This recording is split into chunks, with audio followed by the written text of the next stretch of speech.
እንጸልይላቸው። ለሚቃጠሉት፣ ለሚታረዱት፣ ለሚፈናቀሉት፣ ለሚገፉት፣ ለሚባረሩት፣ ለሚደበደቡት፣ እስከ አካላቸው ለሚቃጠሉት፣ ለሚገደሉት ሁሉ እንጸልይላቸው። እግዚአብሔር ይህንን ክፉ ዘመን አሳልፍልን እንበለው። መሀል ላይ ያለነው ከተማ ላይ ያለነው ነጠላ ለብሰን በሰላም እንመላለሳለን። ዳር ላይ ያለው ምን ያህል ዋጋ እንደሚከፍል እያወቃችሁ ነው፣ እየሰማችሁ እያያችሁ ነው። ይህንን ዘመን እግዚአብሔር ያሳልፈልን፣ የክርስቲያኖችን መከራ ያቅልልን። ዝም ብለን አይደለም እግራችን ተቃጥሎ እጃችን እየተበላ ግማሽ አካላችን እየተቃጠለ እየነደደ እየታመመ እየታወከ ራስ ጤነኛ ነኝ ማለት አይችልም። ይችላል። እግዚአብሔር ይድረስላቸው።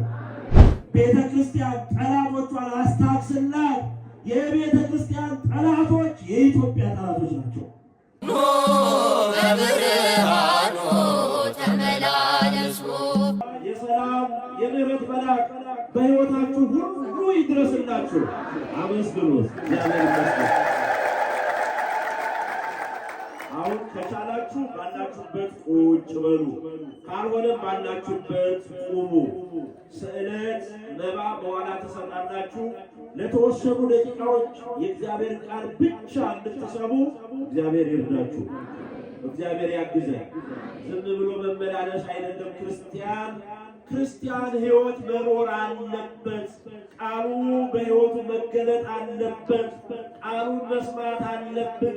የተሰበሰብነው አጨብጭበን ልንሄድ ብቻ አይደለም፣ ዘምረን ልንሄድ ብቻ አይደለም።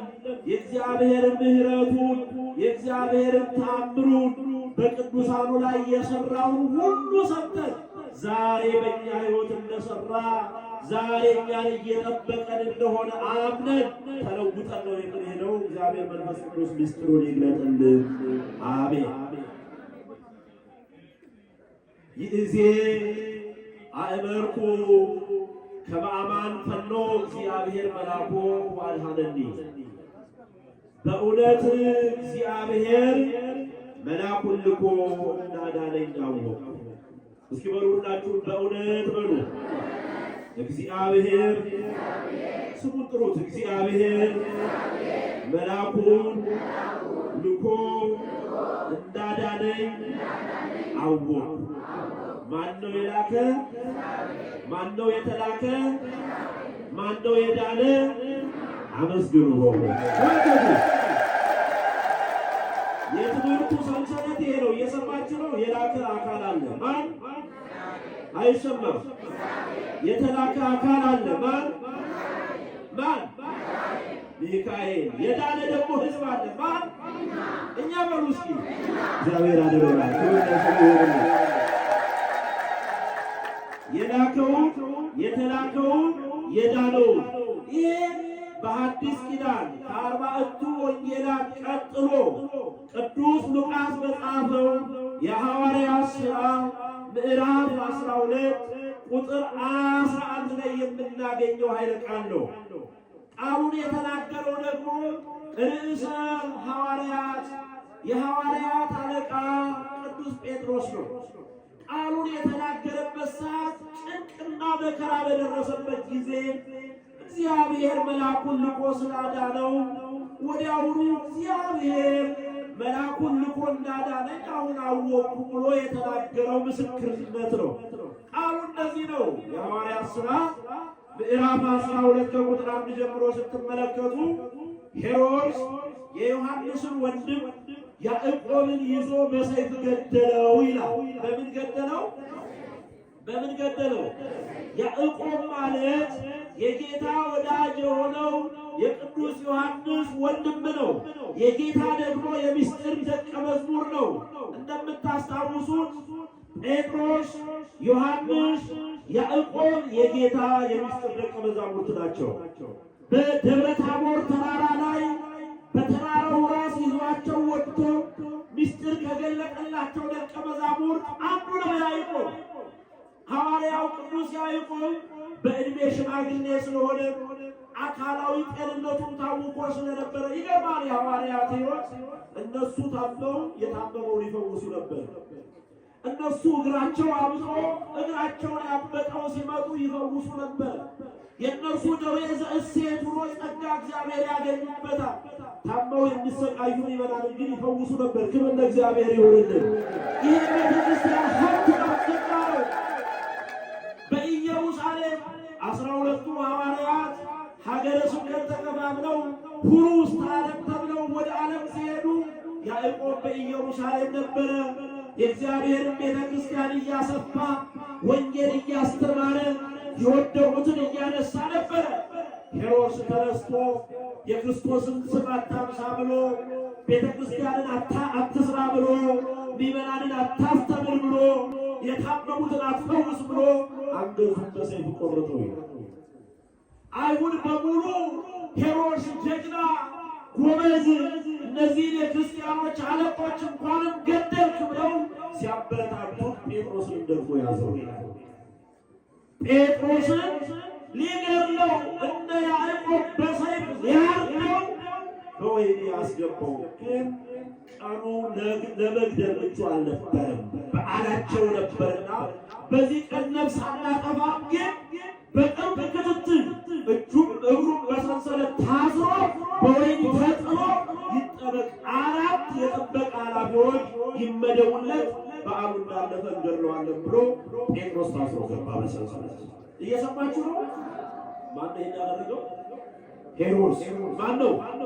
ሄሮድስ ነው ያደረገው። ጴጥሮስ ታስሮ በወህኒ ቤት በወደቀበት ሰዓት በማርቆስ እናት ቤት የነበሩ ክርስቲያኖች ሐዋርያት ታላቅ ጸሎት ይጸልዩለት ነበር። በቤተ ክርስቲያን ታላቅ ጸሎት ይደረግለት ነበር። እስኪ በሉ በቤተ ክርስቲያን በሉ ታላቅ ጸሎት ይደረግለት ነበር። ለማን ለታሰረው ለጴጥሮስ ጸሎት ይደረግለታል። ዝም ብሎ አይደለም ይመናል። ክርስትና ስማችሁን ስጡ፣ ይጸለይላችሁ፣ በቅዳሴ ስማችሁ ይነሳ የምንለው ዝም ብለን አይደለም።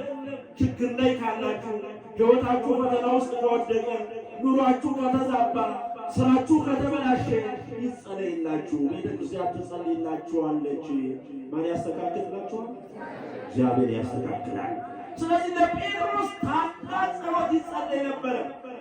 የሚገርማችሁ እግሩ በሰንሰለት ታስሮ እንዳይቆም ጴጥሮስ በወህኒ ቤት ውስጥ ተጋድሞ ተኝቷል። እንዳይቆም እግሩ ታስሯል። እንዳይንቀሳቀስ እጁ ታስሯል። ጴጥሮስ ተኝቷል በወህኒ ቤት ውስጥ። በቀኝና በግራ 2 ጠባቂዎች፣ በሩ አካባቢ ምናልባት እንኳን አምልጦ ከመጣ ተብሎ 2 ጠባቂዎች፣ 4 ጥበቃ ተመደበ እና ሌሊት በወህኒ ቤት ውስጥ የእግዚአብሔር መልአክ ወረደ። ክብር ምስጋና ለእግዚአብሔር ይሁን። ማን ወረደ? ወህኒ ቤት ውስጥ የእግዚአብሔር መልአክ ሲሆን ወህኒ ቤቱ በሙሉ ብርሃን ሆነ። የተመደቡት ጥበቃዎችም ብርሃኑን መቋቋም አልቻሉም።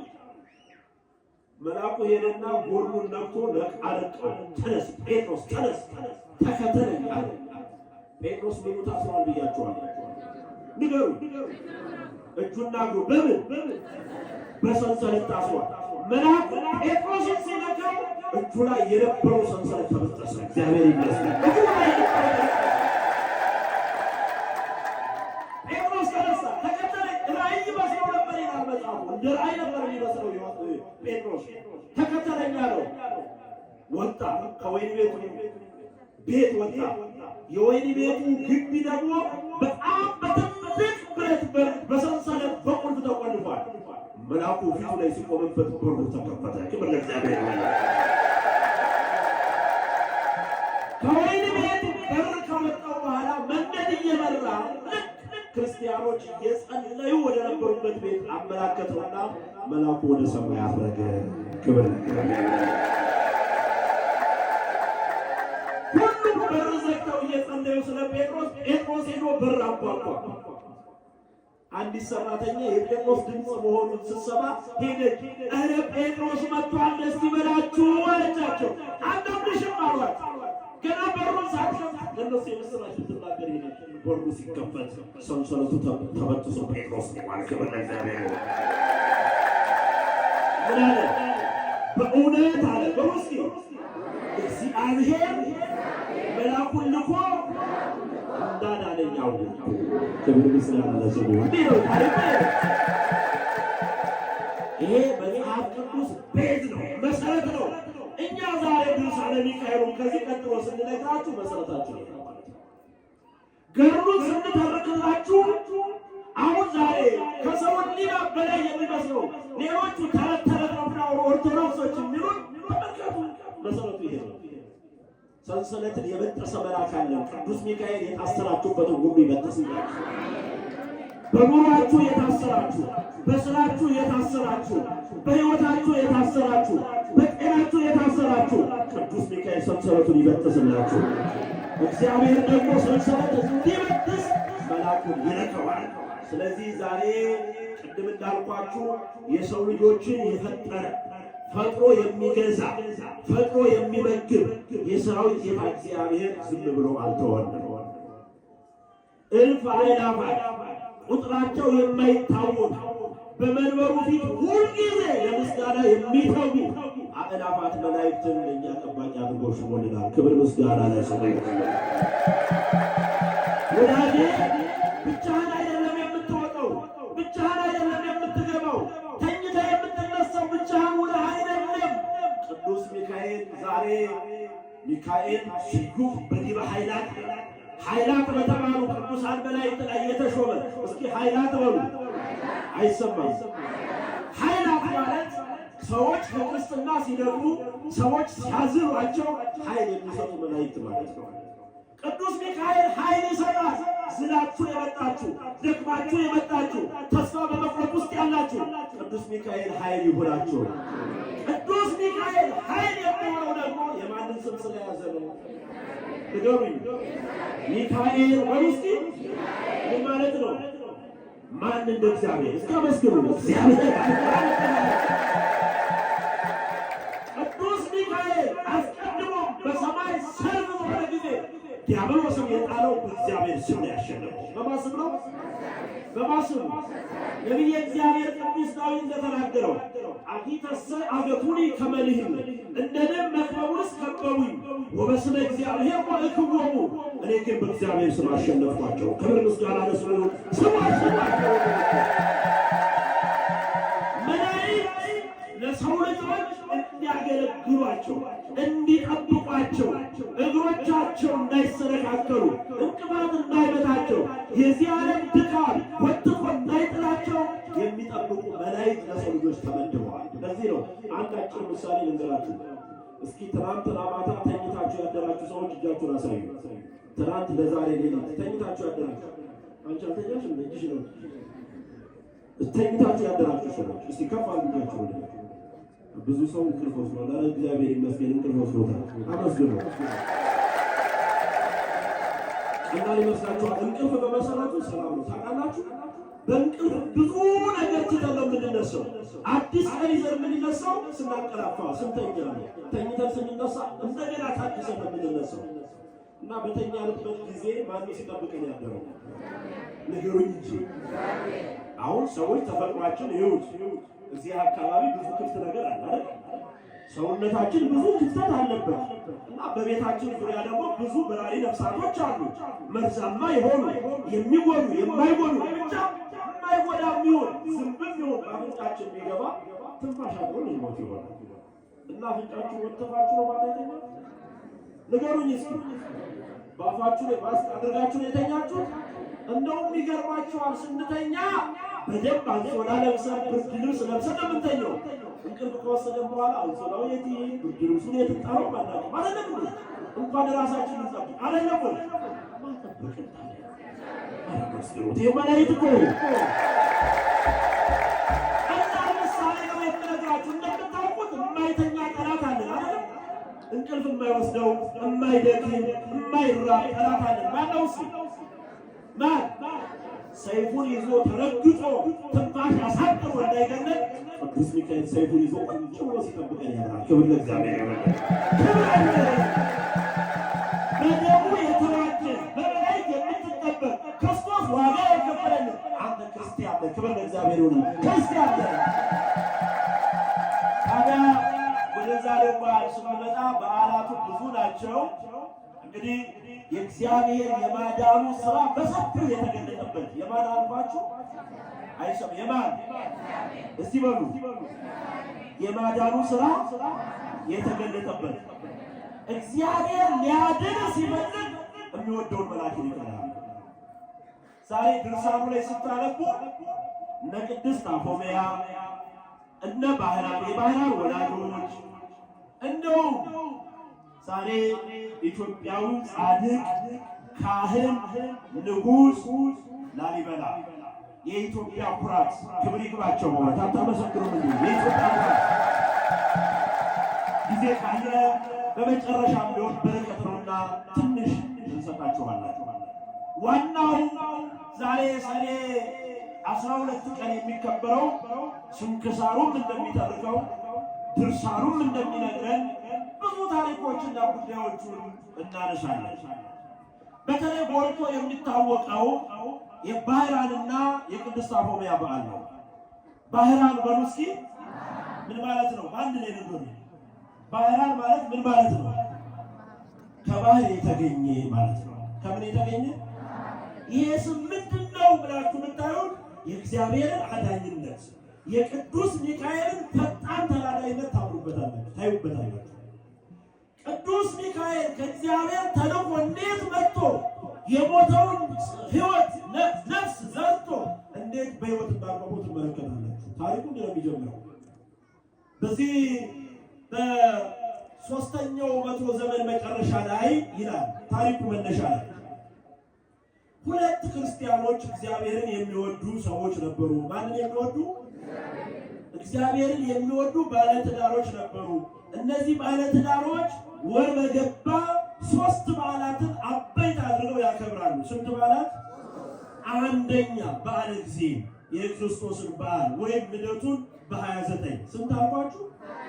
በ29 ሁለተኛ የእመቤታችን የድንግል ማርያም በዓል በ21 የእመቤታችንን በዓል ሶስተኛ የቅዱስ ሚካኤልን መታሰቢያ በዓል በ12 ሁልጊዜ በየወሩ ያከብራሉ። ይሄ በመሰረቱ በኢትዮጵያ ኦርቶዶክስ ተዋሕዶ ቤተክርስቲያን በገጠርም በከተማም አበይት ወርሃ በዓላት የሚባሉ እነዚህ ናቸው። እየሰማችሁ ነው። ሌላው እንደየታቦቱ እንደየክብሩ ነው የሚከበረው። ሁሉም አድባራትና ገዳማት ግን የበዓለ እግዚእ የቅዱስ ሚካኤል የእመቤታችን ማህሌት ይቆማል፣ ቅዳሴ ይቀደሳል፣ መስዋዕት ይቀርባል ማለት ነው። እነዚህ አበይት ወርሃ በዓላት ይባላሉ። ምን ይባላሉ? ወርሃ በዓል ናቸው። በየወሩ የማይቀሩ የማይታጎሩ ማለት ነው።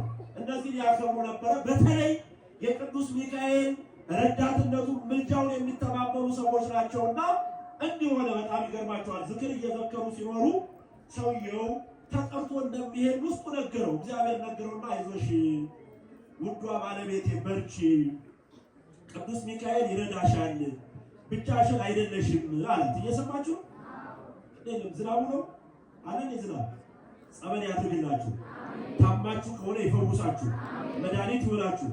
ወደ የመጠለያ መሆን ትችላላችሁ። ጃንጥላችሁን ዘርጉ። ትምህርት አናቋርጥም። እስቲ እግዚአብሔርን አመስግኑ።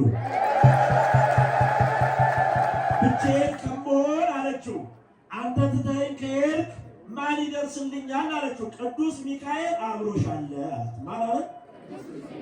እሺ አለችው። ባለቤቷ አረፈ። እሷ ለካ ጸንሳለች።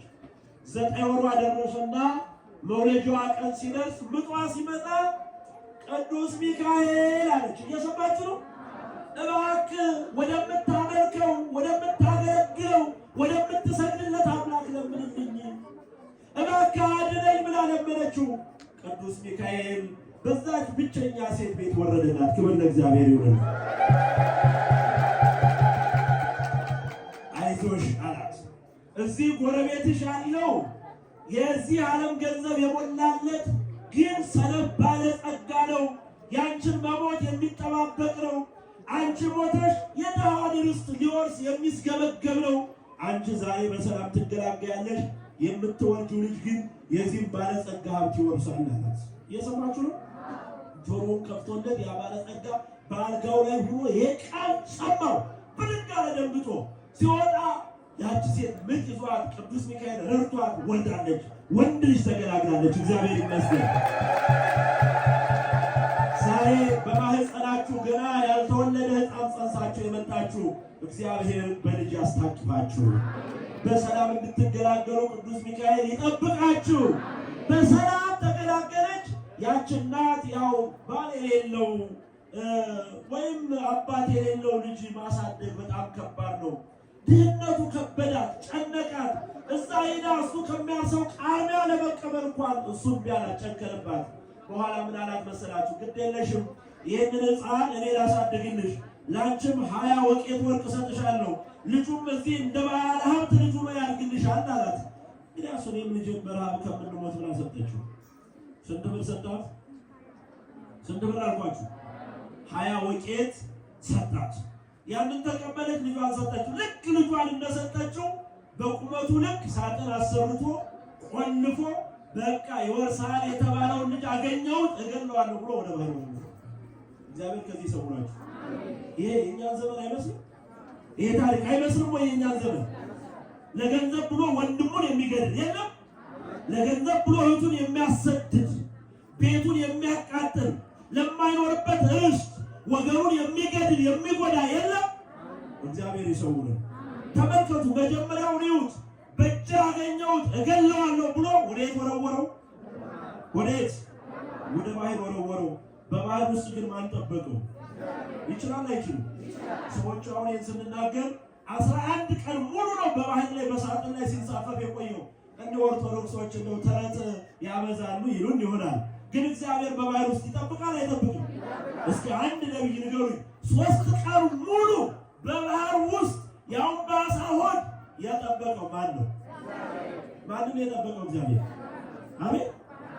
እናንተ ሰዎች ግን መጽሐፍ ቅዱስ አታነቡም እንዴ? ንገሩኝ፣ ማንን ነው የጠበቀው? ዮናስ የተባለው ነቢይ 3 ቀን ሙሉ ባህር ውስጥ ሲቀር ትንፋሽ አጥሮት ሞቷል እንዴ? ማጠበቀው ክብር ለእግዚአብሔር ይሁን። የመጽሐፍ ቅዱስ ቃል ታዲያ ባህራን በሳጥን ላይ እያንሳፈፈ እግዚአብሔር መጠበቅ አይችልም ወይ? ይችላል አይችልም? ይችላል። እግዚአብሔር ጠበቀው። በኋላ አንድ በግ ጠባቂ ያገኘው። አቤት አንዱን ነጋዴ ውሃ ነጥቆ አመጣልኝ ብሎ ባህር ውስጥ ገብቶ ሳጥኑን ይዞ ወደ ቤቱ ሄደ። ሲያየው ሳጥኑ ተቆልፏል። ታዲያ ቁልፉን የት ላገኝ ሲል መንፈስ ቅዱስ ልቡን አስነሳው። ሂድ ወደ ባህር አሳ የሚይዝ ሰው ታገኛለህ አለው። አሳ ይዞ መጣ። አሳውን ሆዱን ሲከፍተው ቁልፉን አገኘ። ቁልፉ ሲከፈት የሳጥኑ ወንድ የሚያምር የ11 ዓመት ልጅ ቁልጭ ቁልጭ እያለ በሕይወት አገኘ። ማን የጠበቀው? ማን ያሳደገው? እግዚአብሔር ገና ለዓላማ የሚጠበቅበት የሚጠብቀው ወንድ ልጅ አገኘ። ያ ሰው ምን አለው? ስሙ ምን አለው? ምን ማለት ነው ብያችኋለሁ? ከባል የተገኘ እቤቱ ወስዶ ማሳደግ ጀመረ። ልጅ ወረኛ አለ። ሳይደክም ሚስቱ ሳትጸንስ ሳታምጥ ሳትወልድ ልጅ አገኘ። ታድሎ። በእኛ ዘመን እንደዚህ የሚያደርጉ ሰዎች አሉ። ገንዘብ ያላቸው ልጅ የሌላቸው በጎ ሰዎች ከሆኑ የአንዲቷ ድሃ ልጅ በፍርድ ቤት የሚሆን በአንድ ረድኤት ተቋም ሄደን ልጅ ተቀብለን እናሳድግ የሚሉ ሰዎች አሉ። እግዚአብሔር ይባርካቸው። ቀላል እንዳይመስላችሁ እንደነዚህ ያሉ ይልቁንም ነጮቹ ይበልጡናል አይደል?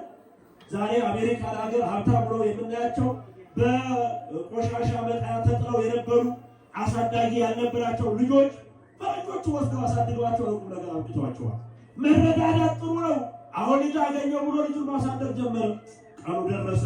ያ ባለጸጋ ገድዬዋለሁ ብሎ የሚያስበው ባለጸጋ ለልጅ ወደዛ ሀገር ሄደ። መሸበት እዛ ቤት አደረ። ባህራን ሲሉ ሰሙ። ምን ማለት ነው? ከባህር የተገኘ ማለት ነው። እንዴት? ይሄ ልጅ ባህር ላይ ነው በሳጥን ያገኘ ነው አሉት። ለማን? በሳጥን ለጣለው ሰው። እንዴት አላቸው። እንዲሆኖ ነገሩት። እግዚኦ ገደልኩስ ይሄ ልጅ አድጓል። ስለዚህ ሌላ ጥበብ ይጠቀም። ምን ላለ 20 ወቄት ወርቅ እሰጥሃለሁ። ደግሞ ሊገዛው እኮ ነው። አያችሁ፣ 20 ወቄት ወርቅ እሰጥሃለሁ። ዕቃ ረስቻለሁ፣ መልእክት ያድርስልኝ የልጅ እባክህ ስጠኝ አለው።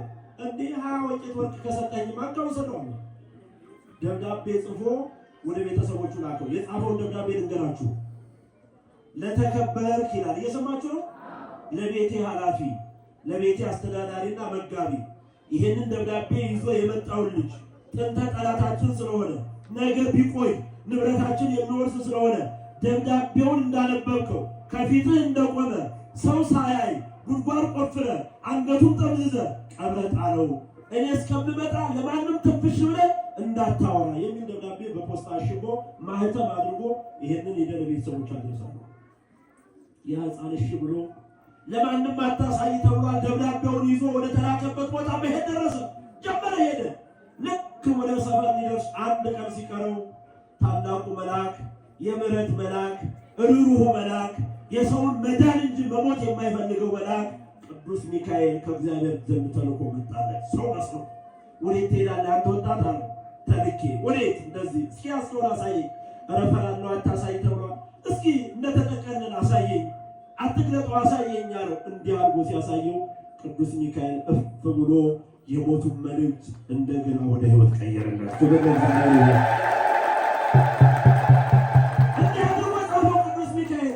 ለተከበርክ የቤቴ መጋቢ ሆይ ይሄ ብላቴና እንደመጣ እኔ ለንግድ ሥራ በሄድኩበት ዘገያለሁና እምወዳትን አንዷን ልጄ ድራችሁለት በሀብቴ ላይ ተሹሞ ንብረቴን ወርሶ እያስተዳደረ እየተደሰታችሁ ጠብቁኝ። እኔ ቶሎ ስለማልመጣ ሰርጉም እንዳይዘገይ ቶሎ ብላችሁ ልጄን አጋቡት የሚል መልእክት ቅዱስ ሚካኤል ጻፈለት። ዛሬ ሰዎች የጻፉባችሁን የሞት ደብዳቤ እግዚአብሔር ይለውጥላችሁ። አዎ ዛሬ እዚህ መካከል አትቆዩም። ይሄ በሽታ መጥፎ ላይ ደርሷል፣ ልትሞቱ የሚያህል ቀን ቀርቷቸዋል ተብላችሁ ቀን የተቆረጠላችሁ ሰዎች ትኖራላችሁ። ቅዱስ ሚካኤል ቀናችሁን ይቀጥልላችሁ። እግዚአብሔር በምሕረት እጁ ይዳብሳችሁ። ይችላል እግዚአብሔር። ተስፋ የቆረጡትን ተስፋ መሆን ይችላል እግዚአብሔር። ተስፋችሁን ይቀጥልላችኋል። ሰዎች የሞት ደብዳቤ፣ ሰዎች ተስፋ የመቁረጥ ደብዳቤ አሸክመው ይልኳችሁ ይሆናል። እግዚአብሔር መላእክትን ልኮ ግን ይቀይርላችኋል። ቀየረለት፣ ይዞ ሄደ። ምን እንደሆነም አላወቅም ባይራን፣ እንደተቀየረም አላወቅም። የመጀመሪያውንም ደብዳቤ አላወቅም። ባይራን ሄዶ ያን መልእክት ሲደርስ ኑ ተሰብሰቡ ተባለ። ነጋሪት ተመታ፣ ተደለቀ። ልጅቷን አጋቡት፣ ሀብቱን አወረሱት። 40 ቀን ሙሉ ተደሰቱ። 40 ቀን በኋላ ያ ነጋዴ ለማይበለው ገንዘቡን ሰብስቦ ነግዶ አትርፎ ወደ ቤቱ ሲመጣ የደስታ የመዝሙር የዘፈን ድምፅ ይሰማል። ምንድን ነው አለ። የላከው መልእክት ደርሶ በተናገርከው ቃል ተከብሮልህ ልጅህ ለዛ ለላከው ሰው አጋብተው ይኸው በደስታ ገንዘብን እያስተዳደረ ወርሶ ተቀምጧል አሉት። ወይኔ ብሎ ደንግጦ ፈረስ ላይ ወድቆ ሞተ ይላሉ። እናትሉ ነው ያልኳችሁ። እናንተ ስለማውቃችሁ ነው። ሐሜት ጠላት ወደቀን ብላችሁ እንዳትሉ። እግዚአብሔር በክፋት የሚሄዱትን ይማራቸው፣ የክፋት ልብ ያላቸውን ይማራቸው።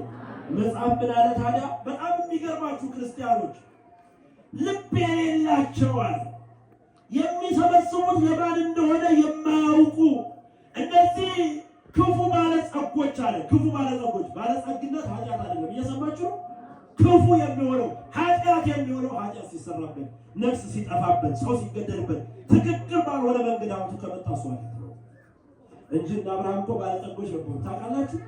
እንደ አብርሃም ያለ ባለጸጋ፣ እንደ ኢዮብ ያለ ባለጸጋ የለም። ግን እግዚአብሔር የወደዳቸው ናቸው። እነዛ ለባዕድ ለማን እንኳን እንደሰበሰቡ የማያውቁ አለ። ዳዊት ምን አለ? ሶበት የወሙ ለጠቢባን ይመውቱ ወከማዊ ታጎሉ አብዳንና ወሙ ልብ። ተመልከቱ፣ እኒህ ልብ የሌላቸው ሰነፍ የሆኑ ጥበበኛ ግን የሚመስሉ ሲሞቱ ታዩዋቸዋላችሁ። ይሰበስባሉ፣ ማን እንደሚወርሳቸው ግን አያውቁም። እንደተባለ ያ ሰው ሞተ። ያ ባይራን የተባለ ሀብቱን ወረሰ። በኋላ እንዲህ አለ፣ በእውነት አለ በሉ እስኪ እግዚአብሔር መልአኩን ልኮ እንዳዳነኝ አሁን አወቅሁ። ክብር ለእግዚአብሔር ይሁንልን። ከዛ በኋላ ባይራን የቅዱስ ሚካኤል መታሰቢያ ቤተ ክርስቲያን ሰርቶ በክህነት አገልግሎት ካህን ሆኖ ቀሲስ ሆኖ እየቀደሰ እያቆረበ ምዕመናንን እያገለገለ እስከ ዕለተ ዕረፍቱ ድረስ ኖረ። ክብር ለእግዚአብሔር ይሁንልን። በእውነት በእውነት እግዚአብሔር መልአኩን ልኮ እንዳዳነኝ አሁን አወቅሁ። ሁለተኛዋ ማናት? እዚህ ቅድስት አፎምያ በሉ። ይህችንም ታሪኳን ሰምታችኋል አይደል? ብዙ ታሪክ አልተረክላችሁ። አፎምያ ላይ እናንተ ወስዳችኋል። ራሳችሁ የአፎምያ ታሪክ ትሆናላችሁ። አፎምያም ደግሞ ባሏ የሞተባት የቅዱስ ሚካኤልን ስዕል አሰርታ ቤቷ ውስጥ እግዚአብሔርን የምትለምን እግዚአብሔርን የምታመሰግን ሴት ናትና ሰይጣን ራሱን ቀይሮ የብርሃን መልአክ መስሎ ቤቷ ገባባት። ምን መስሎ ንገሩኝ? አሁን መጽሐፍ ይናገራል። ሰይጣን ራሱ ይላል የብርሃን መልአክ መስሎ ምን ብሎ አስመሳይ ነው ሰይጣን ሆኖ አይደለም መስሎ መጣባት እና መጣና ምን አላት መሰላችሁ? አንቺ ሴት ለምንድን ነው የሁሉ የምትጸልዩ አለች። ለምን ትጸልያለሽ? በቃ እኮ ጸሎትሽን ሰጥቶሻል እግዚአብሔር። ለምን ትደክሚያለሽ? አሁንስ ብቻሽን ለምን ትኖሪያለሽ? ባልሽ እንደው አንዴ ሙቷል ተመልሶ አይመጣም። ሌላ ለምን አታገቢ? እንደውም ንጉሱ እጭኔ ብሏል አለ። አንተ ደግሞ ነገርህ አመጣጥህ መልካም ትመስላለህ፣ አነጋገርህ ግን አለችው በእውነት ክፉ ነገር ነው ያለብህ ብላ ተናገረችው። ወዲያውኑ ነይ ግድ የለሽም ብሎ ማማመል ጀመረ። ቆይ እስኪ እንግዲህ አሳተ መልአክ ከሆንክ አለችና የቅዱስ ሚካኤልን ስም ስታሳየው ወጥቶ ሄደ። ክብር ለእግዚአብሔር ይሁን። ደግሞ መጣ መነኩሴ መስሎ መጣ። ምን መስሎ? እየሰማችሁ ነው? መነኩሴ መስሎ መጣ። ያሳስታት ፈለገ፣ አልቻለም። ሊያንቃት ሲል ቅዱስ ሚካኤል ወርዶ ሰነጠቀው። ክብር ለእግዚአብሔር ይሁን። አዳናት። ማን አዳናት? በመሆኑም ተናገሩ። እግዚአብሔር መልአኩን ልኮ እንዳዳነኝ አሁን አወቅኩ። አፎምያን ማን አዳናት? እግዚአብሔር። ማንን ልኮ? ቅዱስ ሚካኤልን። እና ዛሬ ረፍቷል። ክብር ለእግዚአብሔር ይሁንልን። እዚህ ላይ መልእክቱን እንውሰድ። ምእመናን አፎምያን ሁኑ። ማንን ሁኑ? የብርሃን መልአክ መስሎ መጥቶ አልተቀበለችውም፣ መረመረችው። ዛሬ ካህን የሚመስል ካህን ያልሆነ መነኩሴ ቆብ የደፋ ግን ያልመነኮሰ ሰባኪ የሚመስል ግን ያልተማረ ጸበል አጥማቂ የሚመስል ያልተፈወሰ ሲያሰቃያችሁ አይሆን? እያሰቃያችሁ አይደለም ወይ? እናንተ በቃ መስቀል ከያዘ ጥምጣም ከጠመጠመ መርጌታ ነው ለእናንተ፣ ቄስ ነው ለእናንተ። የደብር እንደሚያገለግል ግን አታውቁም። ከተማው ላይ መናፍቃን ሳይቀሩ የቤተ ክርስቲያን ልብስ እየለበሱ እየመሰሉ ነው። እና አንድ ወቅት ላይ አስታውሳለሁ ከዛሬ 5 ዓመት በፊት ሮብ ቀን መነኩሴ ልብስ ለብሶ አንድ ቁጭ ብሎ ማኪያቶ ይጠጣል። ሚመናኝ እግዚኦ መነኩሴው እያሉ ይላል። ግን መነኩሴ አይደለም እሱ ማለት መናፍቅ ነው፣ ውሸት ነው። የካህናት ልብስ ችግር የለም። ይኸው ቤተ ክርስቲያን እንደምታዩት መርካቶ ነው የሚሸጠው፣ ሁሉም ገዝቶ ይለብሳል። ካህን ይመስላል። ከለበሰ ደግሞ እናንተ አትለዩ። አንድ ምሳሌ ልንገራችሁ። እኔ የማገለግልበት አካባቢ ቡልቡላ አካባቢ የደረሰ እውነተኛ ታሪክ ነው የምነግራችሁ። የመነኩሴ ልብስ የለበሰ አጭበርባሪ መልከ መልካም ሰው ታክሲ ላይ ሲሄዱ አንዷን ሴት ይተዋወቃታል። እየሰማችሁ ይተዋወቃትና ሰላም ነሽ እቴ? ሰላም አባ ደህና ነዎት? ደህና ነኝ። እንደው ደስ ይላሉ። ንስሐ አባት የለኝም፣ ንስሐ አባት ቢሆኑ ትለዋለች። አሁን ሻለው ችግር የለም ማለት ቤቷ ዘው ሄደች። እየሰማችሁ የምእመናን የዋህነት ምነው እንደ አፎምያ ብትሆኑ። ይዘው ሄደች ከቤቷ። ባለቤቷን አስተዋወቀች፣ ኑሮዋን አየ። አባ እየተባለ ንስሐ አባት ሆኖ መኖር ጀመረ። ለካ እነሱ አንድ ቀን ለማጥበር ነው እንደዛ ሆኖ የገባው። እና ያቺ ክርስቲያን ያቺ ሴት አንድ ቀን በሕይወቷ ስህተት ገጠማት። እየሰማችሁ ነው? ከባሏ ውጭ ተሳስታ ከሌላ ወንድ ጋር ተኛች። ለማን ይነገራል? ንገሩኝ። ለማን ይነገራል?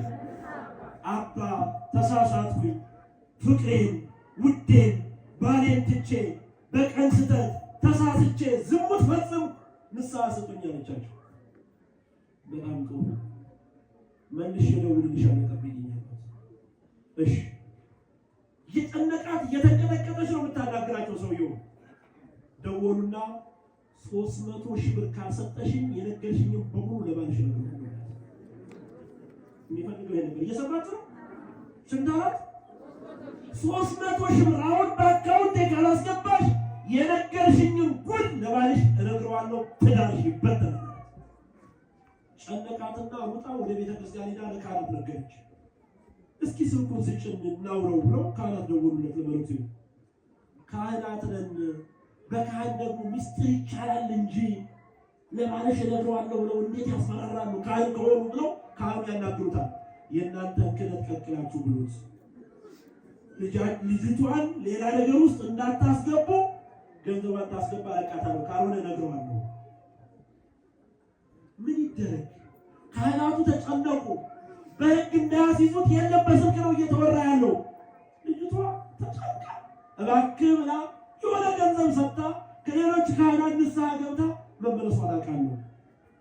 የለበሰ የጠመጠመ ሁሉ ካህን አይደለም ወገኔ።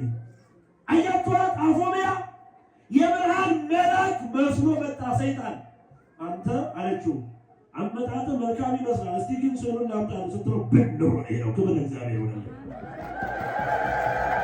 አንተ በሩት ጥሩ ነው፣ አለባበስ ካህን ይመስላል፣ ግን የት ነው የተባልከው?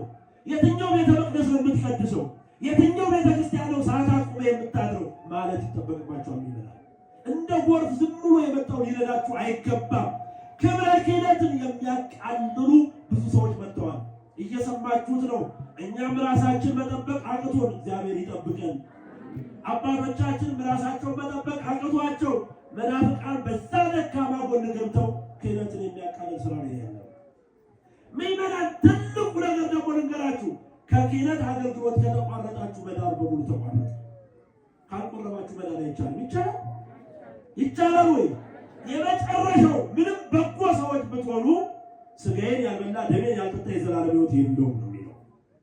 ጠላት የሚሰራው ክህነትን አቋርጦ ክህነትን አስጠልቶ ስጋ ወደሙ እንዳደርሱ ነው የሚያደርገውና እንደ አፎምያ መርማሪ ጠንካራ ክርስቲያኖች ነው። መጽሐፍ ቅዱስ ይላል በሃይማኖት ብትኖሩ ይላል ራሳችሁን መርምሩ።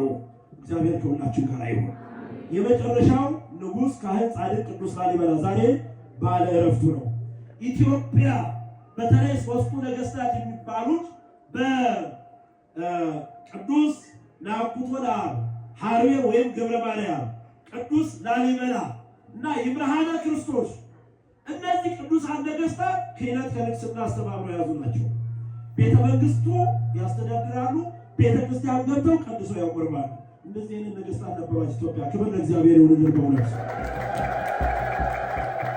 ክህነት ከምስፍና ጋር አስተባብረው የያዙ ቅዱሳን ተብለው የቃል ኪዳን ታቦት ተቀርጾላቸው ያሉ ቅዱሳን አባቶች ናቸው። ቅዱስ ላሊበላ እንደምታውቁት ለኢትዮጵያ ደግሞ ባለ ታሪክ 11 ውቅር አብያተ ክርስቲያናትን ለኢትዮጵያ ያበረከተ በ11ኛው መቶ ክፍለ ዘመን ላይ የሰራው ታሪክ ዛሬ ሕያው ምስክር ነው። ክብር ለእግዚአብሔር ይሁን። በእውነት የኢትዮጵያ በረከቱ ለሁላችሁም ይድረሳችሁ። አሜን። እግዚአብሔር መልአኩን ልኮ እንዳዳነኝ አሁን አውቁ። ዛሬ ከፋችሁ የመጣችሁ እንባችሁን ያፈሰሳችሁ ኑሮ የተመሰቃቀለባችሁ ስራ የተበላሸባችሁ ትዳራችሁ የታወከባችሁ ልጅ በማጣት የቆዘማችሁ ገንዘብ በማጣት በድህነት ያላችሁ እግዚአብሔር መልአኩን ልኮ ቋጠሯችሁን ይፍታላችሁ። የምሕረት መልአክ ቅዱስ ሚካኤል በየቤታችሁ ይግባላችሁ፣ በኑሯችሁ ይግባላችሁ፣ በጎዶሏችሁ ይግባላችሁ፣ በችግራችሁ ይግባላችሁ። አሜን። አመስግኑት እግዚአብሔር።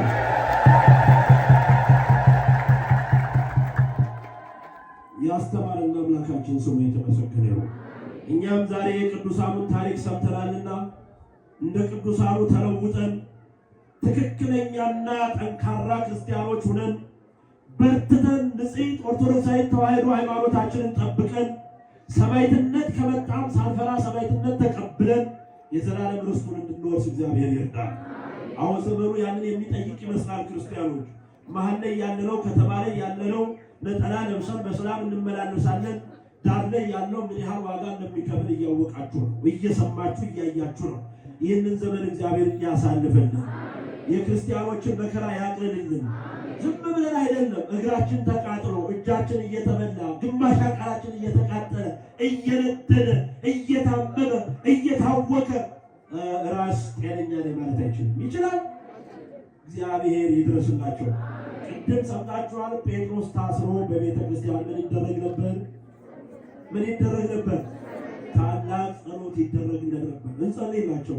ለሚቃጠሉት፣ ለሚታረዱት፣ ለሚፈናቀሉት፣ ለሚገፉት፣ ለሚባረሩት፣ ለሚደበደቡት፣ እስከ አካላቸው ለሚቃጠሉት፣ ለሚገደሉት ሁሉ እንጸልይላቸው። እግዚአብሔር ይህንን ክፉ ዘመን አሳልፍልን እንበለው። ቤተ ክርስቲያን ጠላቶቿን አስታክስላት። የቤተ ክርስቲያን ጠላቶች የኢትዮጵያ ጠላቶች ናቸው። ኢትዮጵያን የማይወዱ ናቸው ቤተ ክርስቲያንን የሚያቃጥሉ። ኢትዮጵያን የማይፈልጉ ናቸው ቤተ ክርስቲያንን የሚያፈርሱ። እግዚአብሔር ሀገራችን ሰላም ያድርግልን። በዳር እስከ ዳር ያሉትን በጠረፍ ያሉትን ሁሉ በቃ ይበለን። ጦርነትን፣ መዋጋትን፣ መገዳደልን በቃ ይበለን። ደም መፍሰስን በቃ ይበለን። የኢትዮጵያ እናቶች በየቀኑ እያነቡ ነው። እንባቸውን ይጥረግልን፣ እንባቸውን ያብስልን። በየሀገሩ ያሉ ዩኒቨርሲቲዎችን እግዚአብሔር በሰላም ተማሪዎች እንዲማሩ ያድርጋቸው። በሰላም ወጥተው እንዲመለሱ ያድርጋቸው። ነጋዴው በሰላም ነግዶ እንዲመለስ፣ ገበሬው በሰላም ግብርናውን ሰርቶ አምርቶ እንዲገባ፣ ተማሪው ተምሮ መምህሩ አስተምሮ ሰራተኛው ሰርቶ ወደ ቤቱ እንዲመለስ እግዚአብሔር ይጠብቅ። ሀገራችንን ሰላም ያድርግልን። አሜን። እኔ ብላችሁ አመስግኑ። እስቲ ብድግ ብላችሁ እግዚአብሔርን አመስግኑ። እስቲ ብድግ በሉ። በጣም ይቅርታ አድርጉልኝ። በእውነት ከኋላ ያሉ ታላላቅ መምህራን አባቶች ቁጭ ብዬ ብማር ብሰማቸው ብዬ የምናፍቃቸው ሲያስተምሩ ቁጭ ብዬ የምማር ደቀ መዝሙራቸው ነኝ። እነሱ ተቀምጠው ነው የሁሉ ሰዓት ወስጄ ያው እርግጥ የእግዚአብሔር ቃል ነው። በተናቁትም ቢሆን በከበሩት ቢነገር አሜን ብሎ ለሰማው መጠቀሚያ ነውና የሰማችሁትን ቃል ለጥቅም ያድርግላችሁ። እስቲ እጃችሁን ከፍ አድርጉ ሁላችሁ። እስቲ ከፍ ወደ ላይ። እግዚአብሔር ይባርክላችሁ። አሜን በሉ። እነዚህ ልጆች እግዚአብሔር ይጠብቃቸው። ደም ከማፍሰስ ይጠብቃቸው። የሰው ሕይወት ከማበላሸት ይጠብቃቸው። የሰው ንብረት ከመስረቅ ይጠብቃቸው። የሰው ቤት ከማፍረስ ይጠብቃቸው። የሰው ቤት ከመሰርሰር ይጠብቃቸው። አሜን ብላችሁ አመስግኑ። አሁን ደግሞ ከፍ አድርጉ፣ ከፍ አድርጉ እንደገና። እነዚህ ልጆች እግዚአብሔር ቤተ ክርስቲያንን ለመስራት የተዘረጉ ያድርጋቸው። ድሃውን ለመመገብ የተዘረጉ ያድርጋቸው። የተራቆተውን ለማልበስ የተዘረጉ ያድርጋቸው። ሰውን ለመርዳት የተዘጋጁ ያድርጋቸው። አሜን። አመስግኑ። ተባረኩ። እጆቻችሁን ንጹህ ያድርግላችሁ። እጃችሁ ንጹህ ከሆነ መቅደሱን መስራት ትችላላችሁ። አይደለም ዳዊት እጅህ ንጹህ አይደለም ያለው። ልስራልህ ቤት እኔ በዘግባ በአማረ ቤት ተቀምጬ እንዴት ይሆናል? እግዚአብሔር ሆይ ቤት ልስራልህ አለው። እጅህ ንጹህ አይደለም ያለው። ምን አለው? በእጅህ ምን አለ? ደም አለ። እጅህ ንጹህ አይደለም አሰራልኝ። እጃችሁ ንጹህ ከሆነ የመሶበ ወርቁን ቤተክርስቲያን ትሰሩታላችሁ። ማን ይፍቀድልን?